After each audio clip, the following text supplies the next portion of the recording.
What is going on, college basketball fans? Welcome back to another video. Today, we are doing my Big East Conference preview and ranking, similar to my last video where we did the Big 12 Conference. We're doing this for all 5 power conferences, and today we got the Big East. So basically, I'm going to run down, talk about the coach, starting lineup, and all the important things about each team in this conference and go through them from who I think is going to finish at the bottom of the Big East all the way to the top and rank them 1 through 11. Make sure you guys subscribe if you guys are new. We got a ton more college basketball content coming, including the rest of this series.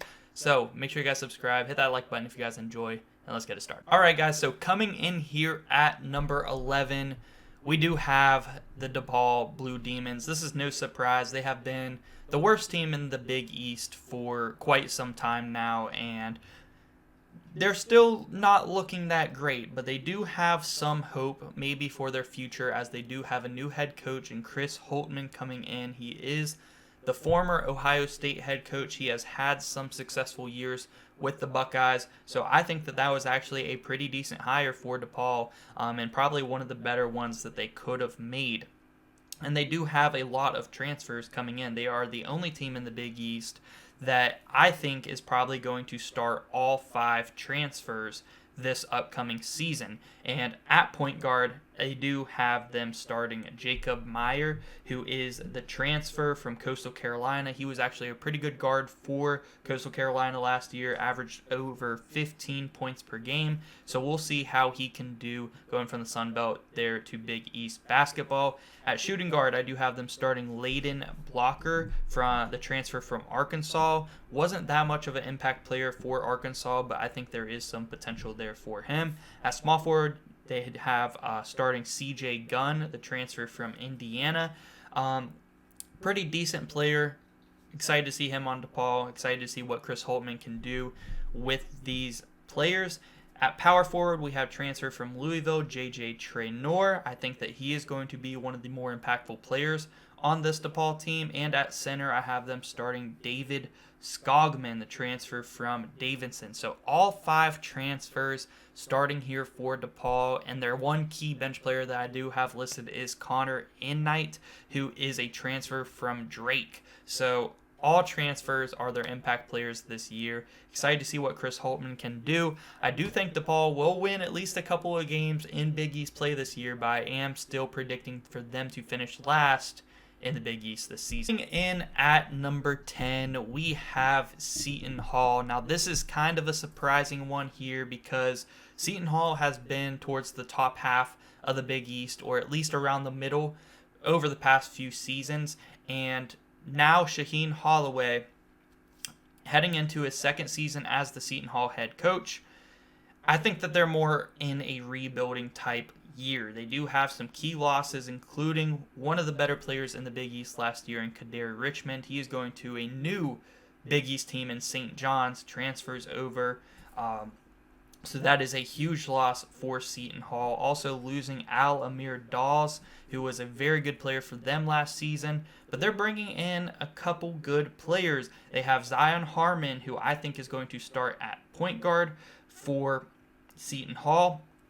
They also have, who is a transfer from Bethune-Cookman, was a pretty good player for them last season. At shooting guard, I have them starting Dylan Adai-Wusu, who is returning player for Seton Hall. Hopefully they can get some more production out of him if he can improve this season. At small forward, I have them starting Isaiah Coleman.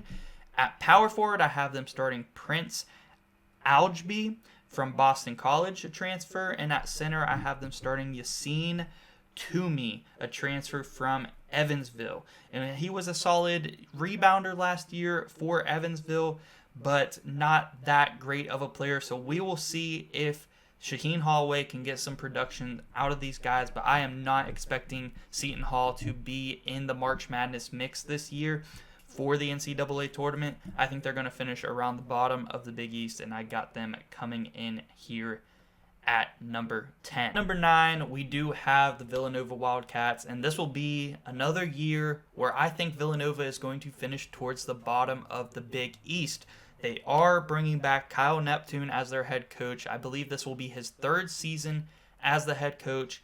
And he took over for Jay Wright when Jay Wright did retire. And ever since Jay Wright did retire, Villanova has not made the NCAA tournament. It seems crazy to think Villanova has not been in March Madness the last 2 seasons, considering how dominant they were through the 2010s. But Kyle Neptune has just not been able to get it done. You have to think he is going to be on the hot seat to possibly get fired by Villanova if he does not do well this season. And as you guys can see, with me predicting them to finish 9th out of 11th in the Big East, I don't expect them to be all that great this year. But this is what their starting lineup is looking, or their projected starting lineup. We got Jameer Brickus, transfer from La Salle. They got shooting guard Wooga Poplar, transfer from Miami. I actually think that he has a lot of potential as a starter here for Villanova. I liked him a lot at Miami. He was part of that Final Four team not too long ago. Small forward, returning player there for Villanova. Power forward Eric Dixon. He is going to be one of their better players, if not their best player this season. And center Enoch Boke, a transfer from Fresno State. And their bench, they do have 2 top 100 recruits coming in, both 4 stars, and that is Josiah Mosley and Matthew Hodge. Villanova is really going to hope for these freshmen to make a key impact for this team, because if they don't, I don't see much hope for this Villanova team making it to the NCAA tournament this year. Their key losses, they are losing Justin Moore and Hakeem Hart, which were very good for them this past year, and for Justin Moore the past few years. Coming in here at number 8, I do have the Butler Bulldogs, and they are coached by, of course, Thad Matta, who is a super underrated coach in college basketball, but mostly because he hasn't had that much success over the past few years with Butler. Hopefully trying to get things turned around this season. I think that they have a pretty good team, but they have been hanging around just outside of the NCAA tournament over the past few years, and just picking up some good wins here and there, but not being able to get over that hump to get to that top half of the Big East, the top 5 of the Big East that usually makes the NCAA tournament. But I got them coming in here at number 8 this season, and their team's not looking too bad. They are bringing in a transfer from Tulane to play point guard in Colby King, shooting guard transfer from Maryland in Jamie Kaiser. At small forward, they got Pierre Brooks. Power forward, Jamil Telfort, and at center, Andre Screen. And I actually think that the front court of this Butler team, returning a lot of players here for Butler, is going to be very good for them. But it's the guards that I worry about for Butler, and we know how important guard play is in college basketball in general, but especially if you want to make the NCAA tournament, you need good guard play. And in the Big East especially, they will need that. So I think there are some question marks about that. But if Colby King and Jamie Kaiser can give them some good minutes, and I do have one key bench player for them, Pat McCaffrey, transfer from Iowa, who is another guard, that will help that situation for them for sure. If they can get some production out of those 3 guards, I would feel a lot better about this Butler team. But I think their front court is probably one of the better ones in the Big East. At number 7, and Friar fans are not going to be happy with me, especially because I have them below a certain other team that their former coach is coaching, and I'm a little bit higher on them than most. But I do have Providence coming in here at number 7, and they are coached by Kim English, who this will be his second year as the head coach of the Friars. And I could see Providence being pretty good this year. I just think with the loss of Devin Carter, it is going to be a little hard. And they, similarly to Butler, have some question marks around their guard positions. I think that they have a good variety of guards, but I don't think that they necessarily have a star guard on this team like they did when they had Devin Carter the last couple of years. But starting at point guard, they have Jaden Pierre. They're going to need him to take a big step up this year, and I think he will. I think he'll be pretty decent for them, and they're kind of banking on that. At shooting guard, they do have Wesley Cardet, coming in from Chicago State. He was actually a pretty good player there for Chicago State, making the jump up to Power 5. We'll see how he can do. At small forward, they have Jabari Abdul-Rahim, a transfer from Georgia. And at power forward, they have their star, Bryce Hopkins, one of the better players in the Big East. And if they can get some good production from some of these guards, along with Bryce Hopkins down low, this Providence team could be a sleeper team, and they could definitely prove me wrong here and be in the top upper teams of the Big East Conference. And at center, I do have them starting Creighton, a transfer from St. Joseph's. And off the bench, they have another transfer from Miami, and that is Bensley Joseph. I think that he is actually a pretty good guard to have off the bench. That is going to be key. And they do have Corey Floyd Jr. as well. It would not surprise me at all if Bensley Joseph is a starter on this team as well, especially if they want to swap him for maybe Jabari Abdul-Rahim and then start 3 guards instead of having 2 forwards. I think that that would be pretty good for this Friar team. We'll see what Kim English decides to do with these players, but I do have them coming in here at number 7. Number 6, this is the big surprise. I have Georgetown. I'm a little bit higher on them than most. I believe most people have them as a bottom 3 team in the Big East once again, because that is what they have been over the past so many years. But this is now year 2 of Ed Cooley, and I know, especially Providence fans, I know they're not going to be happy that they are ranked behind their former coach here at Georgetown and Ed Cooley. But Ed Cooley was such a great coach for Providence. I think he is finally going to get things turned around for this Georgetown team this year in just his second year, because they have a really good variety of players that I think a lot of people are sleeping on, and I have them coming in here at number 6. And really through 7, whenever we get to Providence, I believe that is the mark where I think these teams can make the NCAA tournament. I think Butler at 8, there's a chance that Butler could maybe get into the tournament if they over exceed their expectations. But I think 7 up to 1 all have a good chance to be competing for the NCAA tournament this year. And right now at number 6, I do have Georgetown, of course, coached by Ed Cooley, former Providence coach. This is now year 2 of his stint here at Georgetown. There were rumors about him possibly taking the Virginia job because Tony Bennett retired, but I never believed that. That was all smoke there. He is staying at Georgetown, and he actually confirmed that earlier today. But at point guard, they will be starting transfer from Harvard, one of the top transfers this year in the portal, and that is Malik Mack. He is a transfer from Harvard. He was super good at Harvard, a tall guard who can shoot, pass, drive, everything you want out of your guard, and I think he is going to be excellent on this Georgetown team. And you pair him up with Jaden Epps, who was a breakout player last year for Georgia. He was a former Illinois guard who wasn't getting that much burn, and then transfers to Georgetown, was averaging over 15 points a game last year. So this backcourt is going to be super fun to watch this year for the Hoyas. At the small forward position, we do have Micah Peavy, the transfer from TCU. He is going to be a great defender on the wing position, a nice 3-and-D type of player who can also cut and get you some baskets in that way. At power forward, we have them starting Jordan Burks, a transfer from Kentucky. Wasn't that great last year for Kentucky, but has some potential there to be good.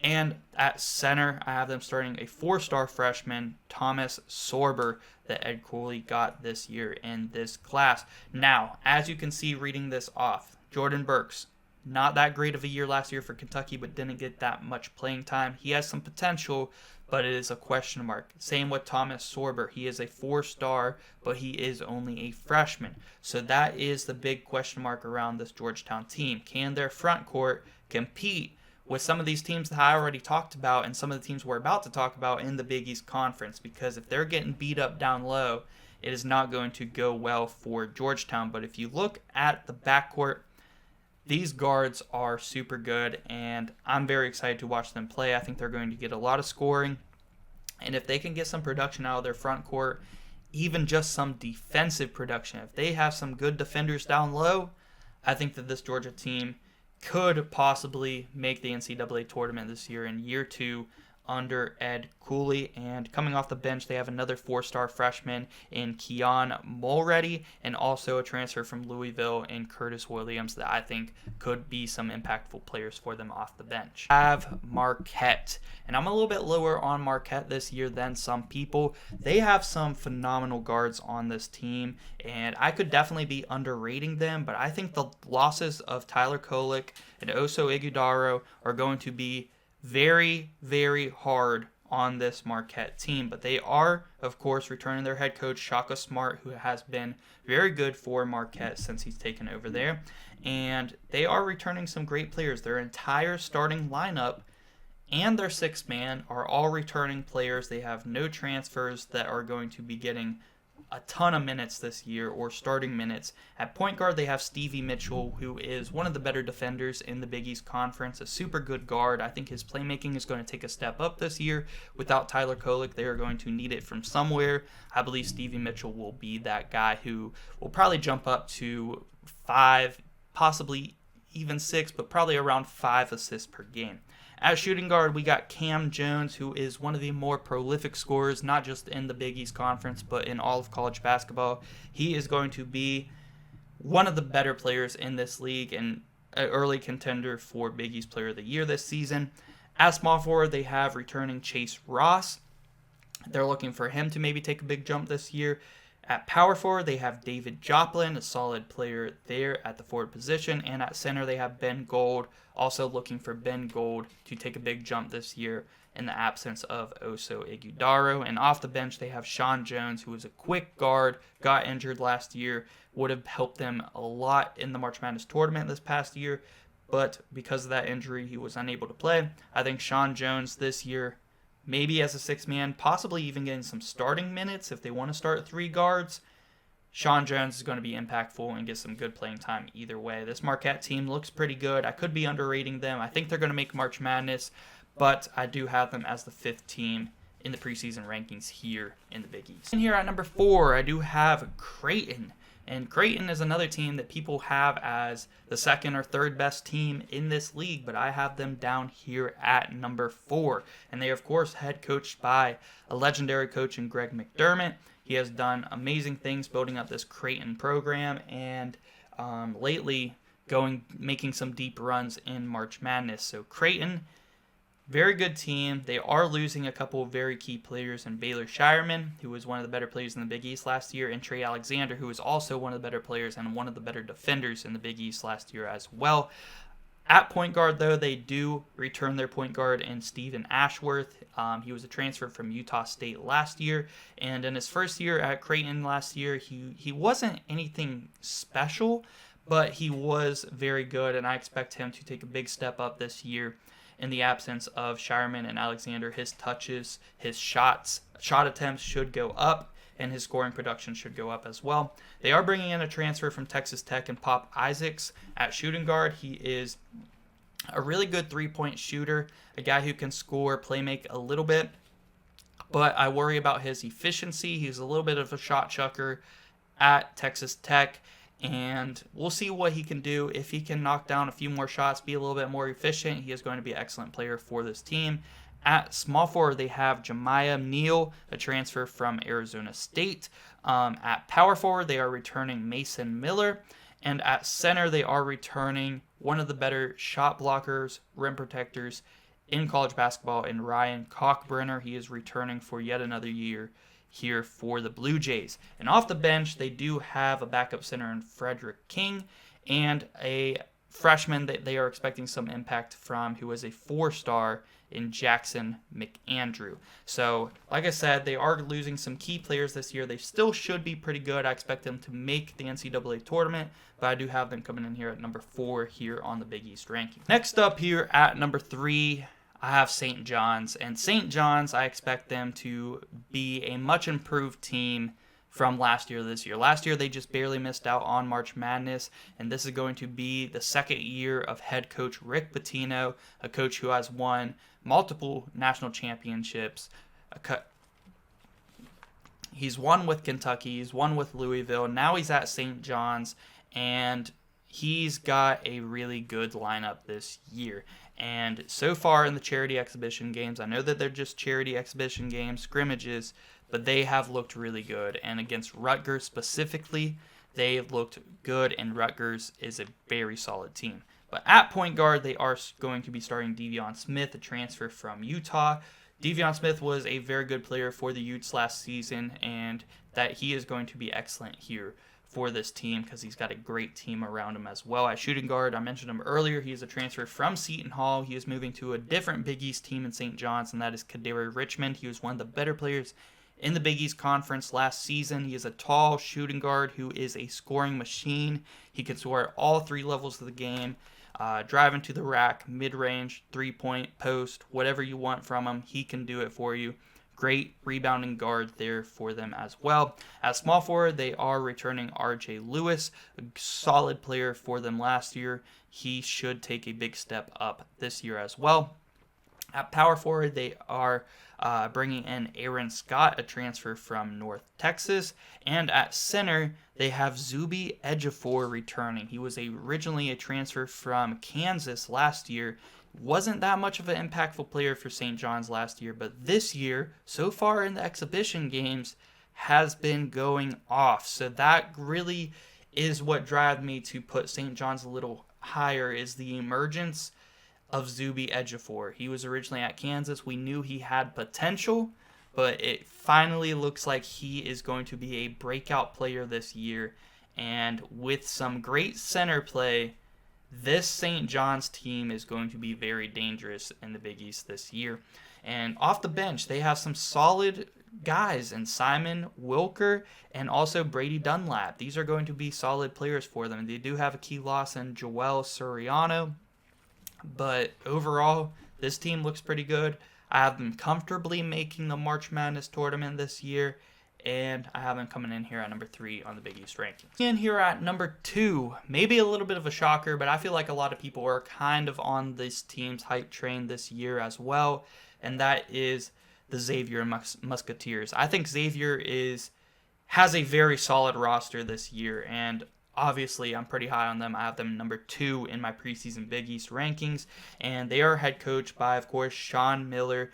They didn't make the March Madness tournament last year, but I expect them to get there this year and comfortably getting in at that. They have not only a great lineup, but also some great bench players that are going to be huge for this team. I think that other than UConn, they might have the best, deepest bench in the Big East. And they brought in some great transfers that are going to make a crazy impact this year for Xavier. At point guard, they have Davion McKnight returning.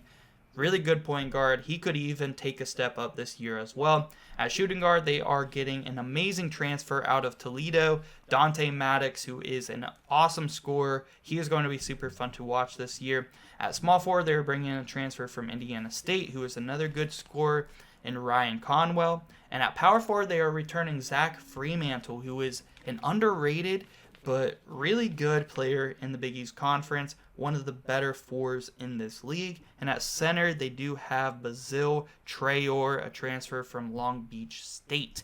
But I like the starting lineup a lot. They brought in a lot of key transfers around Davion McKnight and Zach Fremantle, some returning really good talent. But off the bench, Marcus Foster, a transfer from Furman. He was on that Furman team that upset Virginia 14-3 not too long ago, and he averaged over 17 points per game for Furman last season. I think Marcus Foster, if he's not starting on this team, I just think that Davion McKnight and Dante Maddox are such good guards that Marcus Foster is probably going to come off the bench. He might be 6th man of the year in the Big East this year. He is going to be amazing for them. Also, Jerome Hunter. Jerome Hunter off the bench can be a very impactful player for this team. I think defensively, getting rebounds, even scoring, he is going to get some valuable minutes on this team. And John Hughley, a backup center transfer from Oklahoma, I think that he is going to be huge, especially because I have some question marks about Basil Traore. I think he's going to be solid, but John Hughley, they can definitely split minutes there as the centers, and I think that that is going to help this Xavier team a ton. But yeah, Xavier, I'm pretty high on them. They do have a key loss in Quincy Vari, which of course is a big loss, but they are bringing in so much talent to replace that production. I think Xavier is going to have a fantastic year this year. And finally, coming in here at number 1, you guys know who it is. It is the back-to-back reigning national champions, the UConn Huskies. Of course, head coached by Dan Hurley. He has done an amazing job with this UConn team, and he is only putting in more and more work for them to have a possible three-peat and be contenders for years to come. At point guard, they will be starting Hassan Diarra. He got some minutes for them last year. He is now going to step into that point guard role with the loss of Tristan Newton, and I expect him to be one of the players in the Big East that really just takes a huge step up. With this starting point guard position, I think that Diarra is going to be amazing. They are bringing in one of the better transfers in the country this year in Aiden Mahaney, a transfer from St. Mary's. He was St. Mary's best player last year. Now he's on UConn, and he is going to be filling in that shooter role that UConn loves to have, that they had with Cam Spencer, and before that, they had it with Jordan Hawkins. Both those teams that won national championships he's had that role. Dan Hurley has had that guy who runs around and shoots a ton of threes and drills them. And I think Aiden Mahaney is going to be that guy to step into that role at the starting shooting guard position. At small forward, they are bringing in a really good freshman in Liam McNeely, one of the guys that I'm super hyped about on this team. I think Liam McNeely is going to have a huge impact, and I think he's going to be starting right off the get for this UConn team.